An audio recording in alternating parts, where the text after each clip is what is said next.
اعوذ باللہ من الشیطان الرجیم بسم اللہ الرحمن الرحیم الحمدللہ رب العالمین والصلاة والسلام علی سید الانبیاء والمرسلین وعلی آلہ الطیبین الطاہرین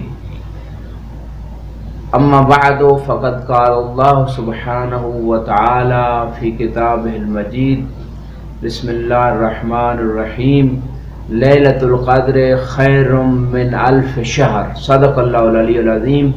سورہ قدر میں اللہ سبحانہ وتعالی نے ارشاد فرمایا کہ شب قدر 1000 مہینوں سے بہتر ہے۔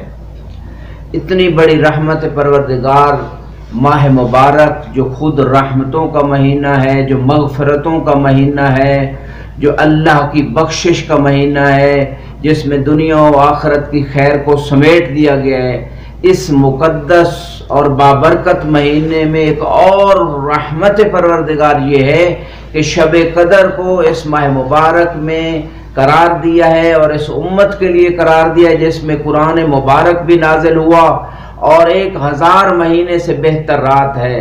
اور بعض روایات میں ملتا ہے جو شخص ماہ رمضان میں بھی اپنی بخشش نہیں کروا سکتا اس سے بڑا بدبخت کوئی نہیں۔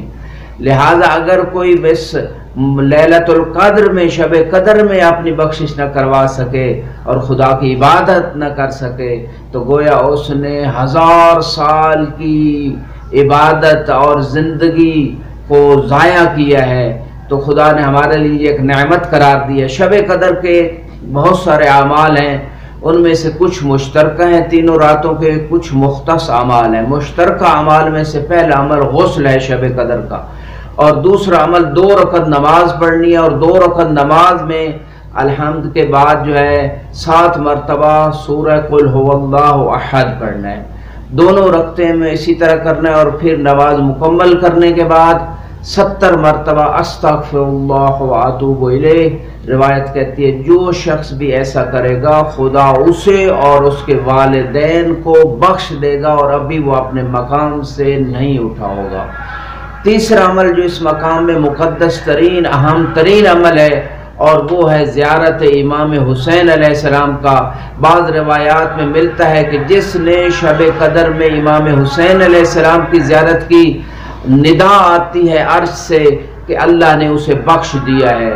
اور اس رات کو جاگ کر اعمال انجام دینا جس میں قرآن کی تلاوت ہے، کثرت استغفار ہے، توبہ، اپنی دعاؤں کو قبول کروانے کے لیے بہترین رات ہے۔ اس رات میں صدقہ دینا چاہیے۔ جو بھی انسان اس رات عمل کرے گا، علی العموم پورے ماہ مبارک میں عمل قبول ہوتا ہے، لیکن اس رات میں عمل 1000 رات سے زیادہ بہتر اور افضل عمل ہے۔ لہذا اس رات کے ایک ایک سیکنڈ کو ضائع نہ کیا جائے۔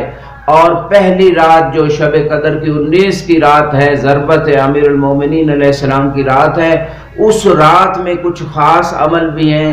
ان میں سے ایک عمل 100 مرتبہ استغفر اللہ ربی واتوب الیہ، دل سے کہے، اپنے گناہوں کا اقرار کرے خدا کی بارگاہ میں، چاہے حقوق اللہ کے اعتبار سے ہے، حقوق العباد کے اعتبار سے، اور پھر یہ ورد کرے، خدا اس کے گناہوں کو بخش دے گا۔ اسی طرح 100 مرتبہ اللہم لعن قتلۃ امیر المومنین، پروردگار امیر المومنین کے قاتلوں پہ تو لعنت کر، یہ 100 مرتبہ یہ ورد بھی اس رات کے اعمال میں سے ہے۔ اور 21ویں کی رات میں اور 19ویں اور 23ویں کی رات میں کچھ خاص دعائیں ہیں جو مفاتیح الجنان کے اندر ذکر ہیں۔ ان میں سے دعائے کمیل بھی ہے، دعائے توسل بھی ہے، سر پہ قرآن رکھ کے کچھ خاص جو ہے وسیلہ اہل بیت کو بنا کے دعا مانگی جاتی ہے۔ یہ سارے عمل وہاں مذکور ہیں۔ 23 کی رات میں بہترین اعمال میں سے سورہ عنکبوت اور سورہ روم، معصوم فرماتے ہیں جو ان دو سورتوں کی تلاوت کرے گا 23 کی رات کو، خدا اس کے لیے جنت قرار دے گا۔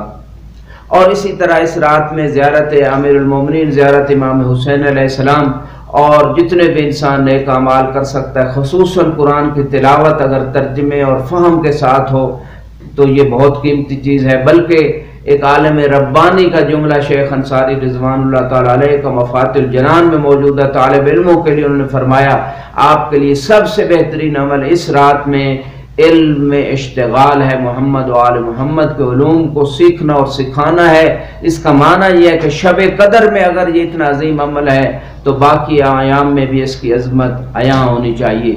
وآخر دعوانا ان الحمد للہ رب العالمین۔